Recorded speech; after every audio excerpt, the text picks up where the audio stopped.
I was working an average office job, 9 to 5, Monday to Friday. I did not enjoy it. I decided to quit and just slowly start traveling around Thailand. Well, it absolutely is possible. I have seen so many people do it. I personally never thought it was possible before coming here.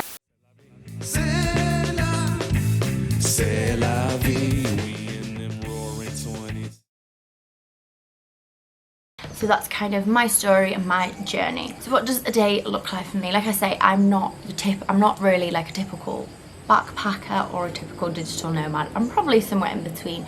So a typical day for me is I like to get up in the morning early, do some sort of exercise. When I was in Chiang Mai, I used to do quite a bit of walking. It's really quite an okay city to walk in.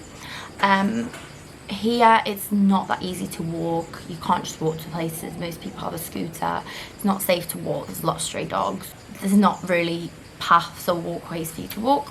So here I have signed up to do some Muay Thai. So I've been doing that a couple of times a week. After I do some exercise, I normally go and grab some breakfast, and then I go and find a cafe, and that's where I kind of get stuck in and look for jobs and work on little side projects alongside that as well. Then I normally just spend the afternoon or evening just hanging out with friends. I do find exercising and staying fit and healthy can be hard, but can be easy at times. It can be hard because, for example, gyms can be a lot more expensive than they are in the UK. So when I lived in Chiang Mai, like I said, I did a lot of walking, did some yoga. Here I've signed up to do Muay Thai. In terms of food, there is plenty of healthy food options, especially when you're on the islands. I mean, the variety of food is just incredible. However, I'm a big foodie, so I just eat what looks good, not what I think is healthy or not.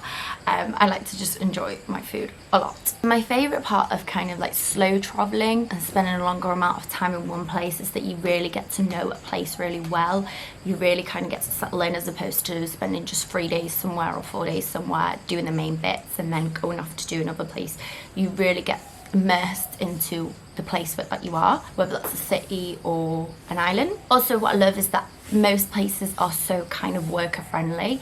There's so many co-working spaces and things like that, so I can just bring my laptop with me and get it out wherever I want, and that's just completely socially acceptable here. And it's just nicer than being stuck in the same room every single day looking for jobs and things like that, which is what I would probably be doing if I was living in the UK. My least favourite part is sometimes when you move from one place to another place, you can feel a little bit thrown off balance, you can feel unsettled, you're trying to get used to a new place, so it might feel a little bit off balance and it might take a little bit of time to get used to. Also, as a kind of young female who's doing this on her own solo, it can get quite lonely sometimes. Personally, in the 7 months that I've been here, I've not really struggled with loneliness because I just need a night to rest and do my own stuff. If I do, then I've just made sure I've gone out to see my friends or FaceTime my family. For me, a really big part of like being a digital nomad or living abroad, being an expat or traveling slowly, is being a part of a community. And this is one reason why I stayed in Chiang Mai for so long and why I loved it so much. The community of expats there is really amazing. I've made such a family. I heard the saying once from one of my friends that everyone has a family abroad, it's just a matter of you finding it. So you do meet some amazing people, whether there's teachers, digital nomads, travellers, and Chiang Mai has a really good community. Everyone is very like-minded, and not just even Chiang Mai, other places that you go to. On your own, it can be quite overwhelming trying to seek out and find friends and being part of a community, but you kind of just have to throw yourself out there and have a little bit of confidence to speak to people.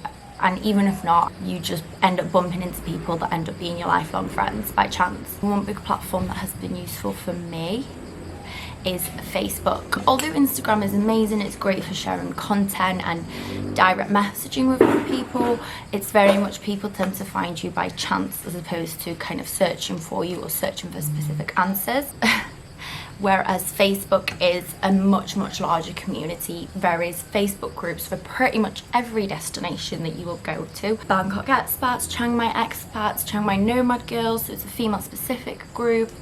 And it's just amazing you can join that group and ask whatever questions, you know, the people post events on there that you can go and attend to, which you don't get on Instagram, and it's been so key. And most of my friends, most of the people that I have met have been through those groups or through attending events through those groups. That's been really kind of important, and the online community out there is really amazing. So it's a huge platform.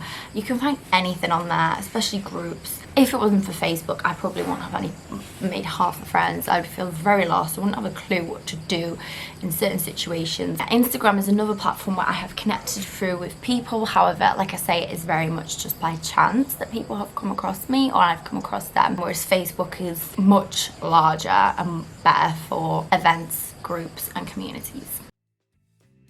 Enjoy yourself. We in them roaring 20s. Must be in them roaring 20s. Say la vie. Yes, indeed.